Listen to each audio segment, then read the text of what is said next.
Байзақтағы жойқын жарылыста қаза болған азаматтардың отбасыларына тиесілі несиелері кешіріліп толығымен жойылды. Жергілікті билік банк басшыларымен осындай келіссөзге келген. Сонымен бірге асыраушысынан айырылған отбасыларына 15 миллион теңге қаржылай көмек көрсетілсе, жарақат алған 87 азаматқа 100 айлық есептік көрсеткіш көлемінде төлемақы төленетін болды. Апат аймағында атқарылып жатқан жұмыстардың барысын облыс әкімі Бердібек Сапарбаев бүгін өңірлік коммуникациялар алаңында айтты. Байзақтағы жойқын жарылыстың болғанына да бір айдан асып барады. Қайғылы оқиғадан 17 адам қаза тауып, жүздеген адам жараланды. Төтенше жағдайдың салдарын жою мақсатында арнайы облыстық штаб пен жұмысшы тобы құрылды. Оның жұмысы күні бүгінге дейін жалғасуда.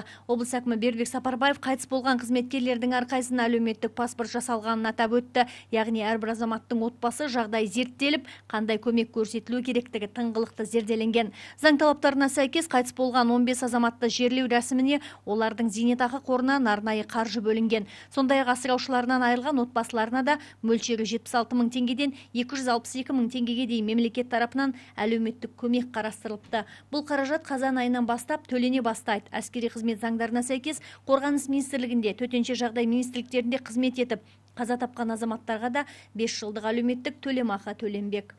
Ол енді олардың алған жалақыларына байланысты бұл жерде көрсетілгендей 7 миллионнан 23 миллион теңгеге дейін. Оған қосымша біз енді мемлекет басшысының тапсырмасына сәйкес өкіметке ұсыныспен шықтық. Өкімет бізді енді қолдады.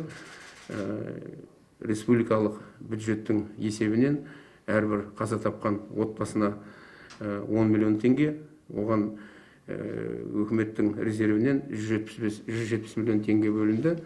Ал жергілікті бюджеттен әрбір отбасына 5 миллион теңгеден оған 85 миллион теңге бөлінді. Қазіргі таңда барлық осы қайтыс болған азаматтардың счеттарына осы қаржылар аударылды.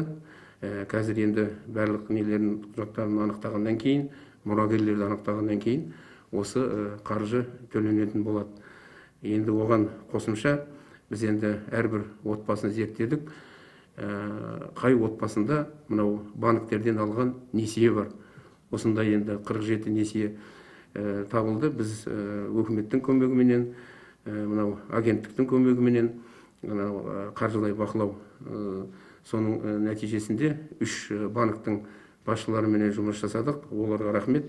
Олар бізді қолдап, қазір осы мынау несиелер, оларға төлейтін жаңағы проценттік төлемдер толығымен жойылды. Әрбір отбасындағы жұмыс істемейтін азаматтардың жұмысқа орналасуына да атқарушы билік тарапынан қолдау көрсетіледі. Әлеуметтік паспорт арқылы әрбір отбасындағы жұмыс істемейтін азаматтарды біз анықтадық.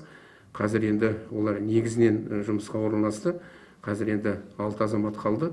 Олар енді өздерінің ұсыныстарын айту керек. Одан кейін оларды біз толығымен жұмысқа орналастыратын боламыз. Мынау 87 жарақат алған азаматтар бар. Олар енді біздің ауруханада емделді. Қазір енді біз өзіміздің қаулымызды дайындап жатырмыз.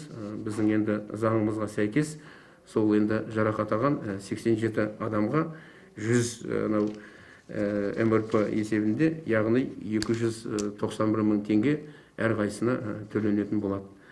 Жарылыстан барлығы 176 нысанға зақым келген, оның 159-ы тұрғын үй, 12-сі коммерциялық, 4-еуі әлеуметтік нысан. 2 мектептегі жөндеу жұмыстары толығымен аяқталып, онда 1 қыркүйектен сабақ басталып кетті. Ал Жібек жол ауылындағы жарамсыз болып қалған білім ұясы толығымен сүріліп, орнына жаңасы салынуда. Жыл соңына дейін құрылыс жұмыстары аяқталуы тиіс. Ауыл балалары 3-90-ды жаңа мектепте оқиды деп күтілуде. Өкіметтің, президенттің тапсырмасына сәйкес өкіметтің арнайы комиссиясы құрылды.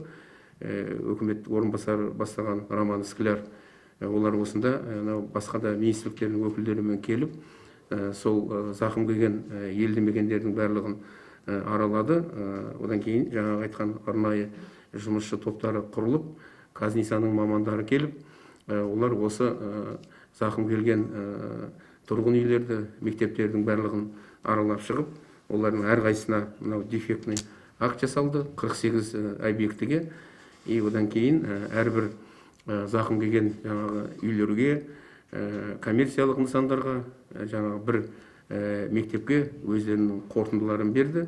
Одан кейін әрқайсысына жеке шығынның сметасы анықталды.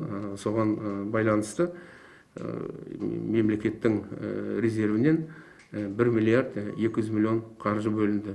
Қазір сол құрылысшылар жұмыс істеп жатыр. Сіздер білесіздер, осы 1 қыркүйектен бастап біздің енді кәсіпкерлер, мынау құрылыс компаниялары өздерінің қаржысына сол үйлерді, жаңа айтқан мектепті салу, үйлерді қалпына келтіру жұмысына кірісті.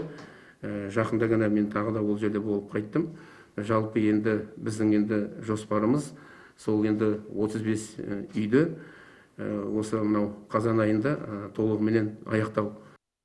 12 құрылыс компаниясы апат аймағында күндіз-түні жұмыс істеуде. Жеңіл зақым келген 127 нысан қазір толығымен қалпына келтірілген. Ал қора қопсы мен өзге де жарылыстан бұзылған жайларды жөндеу демеушілердің көмегімен жүзеге асырылмақ. Барлық жұмыстар қазан айында бітеді. Жарылысқа қатысты жұмыстар атқарушы биліктің жіті бақылауында. Аягөз Тілеуханқызы, Ғалымжан Есенбаев, Жамбыл Ньюс.